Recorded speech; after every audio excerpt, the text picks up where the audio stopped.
Dan Perry is the former regional editor of Associated Press in Middle East and author of Ask Questions Later, Substack newsletter. He's joining us from Tel Aviv. Thank you very much indeed for being with us. How are Israelis reacting to the possibility that there will be a ceasefire? I think there will generally be widespread joy in Israel at the end of the war, which has been very costly, and the return of the hostages. There is some concern that the far-right elements in the coalition may still be able to scuttle it. I think mathematically they can if they threaten to bring down the government as a consequence of the deal. So there's not certainty, but certainly anticipation. And in many quarters of Israel, I would even say jubilation.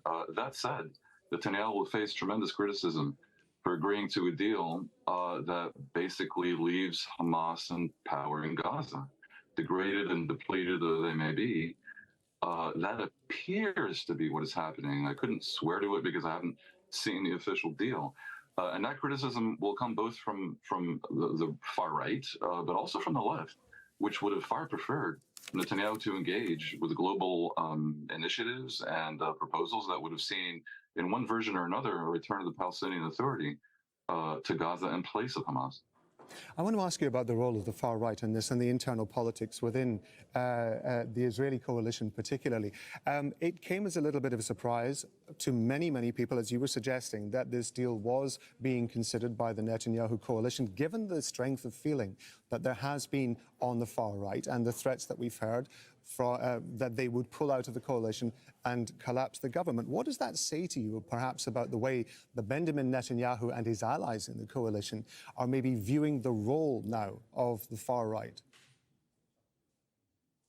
Well, Netanyahu faces a trade-off. On one hand, yeah, the far right can bring down his government, although it may be a bluff as well, because if they bring it down, the result will be elections that the right as a whole will probably lose. So there is that threat. On the other hand, for him to not stand up to the far right and to refuse a deal that polls show well over 70% of the Israeli people actually want, despite the complication with Hamas remaining, which they don't want, that harms the right's long-term prospects in an election that has to happen in less than 2 years. So Netanyahu is a very good politician.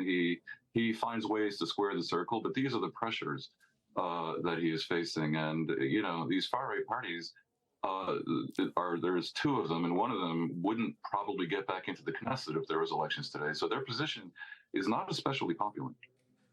Given the fact that there was tremendous pressure from the members of the far right in the coalition, particularly with regard to the potential for settlement in, say, northern Gaza, do you think that, and you're quite right, we don't yet know the exact details of what's being suggested in this deal, but do you think that that is something that Netanyahu may consider going forward with, even if the members of the far right do pull out of his coalition?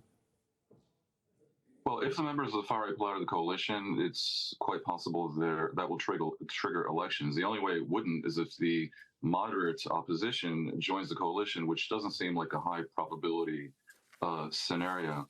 The issue, the far right's desire to reestablish Jewish settlements in Gaza is stupendously unpopular in Israel. I don't think Netanyahu ever considered that seriously. I think every time a right-wing member of his coalition, or indeed also of his Likud party, made statements in that regard, I mean, it just hurt the right-wing overall politically.